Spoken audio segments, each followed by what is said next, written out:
Kia ora Aotearoa and welcome into Manu, a show about our birds here in New Zealand.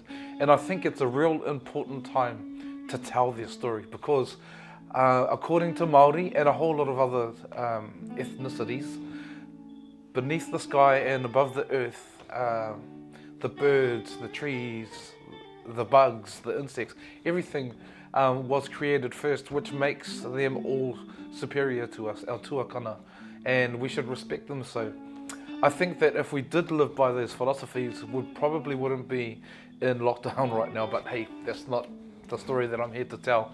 I'm here to talk about our birds, and the first bird is Fantail.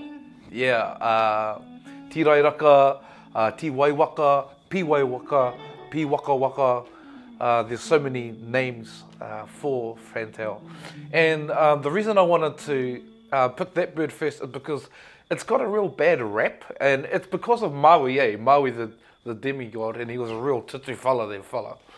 And so he tried to, get immortality, and by killing the goddess of the night, Hine-nui-te-pō. And she was a huge goddess, and while she was asleep, he tried to creep inside of her thighs and into her special place and up into her heart to kill her, but it didn't work because the Fantail started laughing when he got to the special place. So she woke up and crushed him, and that's the end of that. But my elders always said that, it's not the bringer of death or the news of death or whatever. Because when they come into our houses or whatever, if they're happy and if they're just feeding, it just means that everything's right in the world. They're showing you that everything's okay. But if they're coming at you and they're really intense, trying to tell you something, that's when you know that it's bringing a message of bad luck. So, yeah. Another story that I love about the tirairaka Fantail is when Kupe came, the first Māori traveller to New Zealand, and there were no people to be seen. And so the only animals to be seen was the Fantail and the owl, Te Ruru. And so they did a haka. And they did a haka because they saw the boats that came with them, and they understood the boats to be birds as well. Manu moana, so seabirds, So they did their haka, and the Fantail fluttered from side to side. And so ever since that day, the Fantail was the first to haka in New Zealand.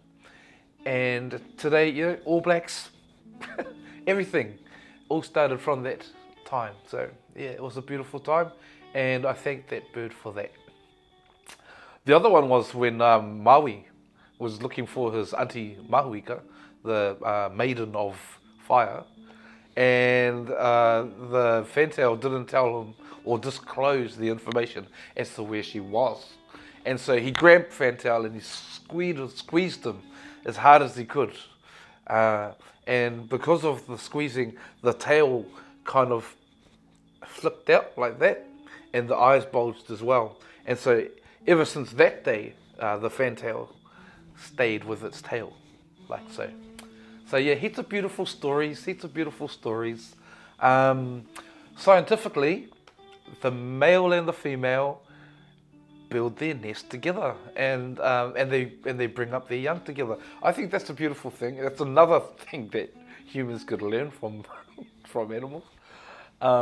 Yeah, and they collect grass, feathers, moss, straw, and bind it all together with spider webs to make their nests. Beautiful, eh?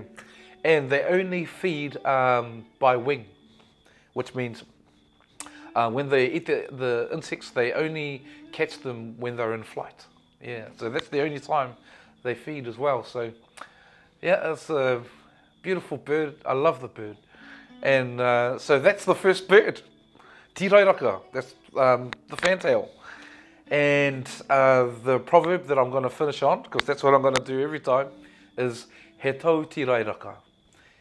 He tau is like the tail, tirairaka, of the Fantail. So it kind of describes a person that's really busy, You know, so like the chairman of that board, member of that trust, on the school board here, on the rugby union here, you know. So it's a person that jumps around from place to place. He tau ti rairaka. So, thank you very much everyone for listening in. Kōrowhiti whio. Kōrowhiti kui kui.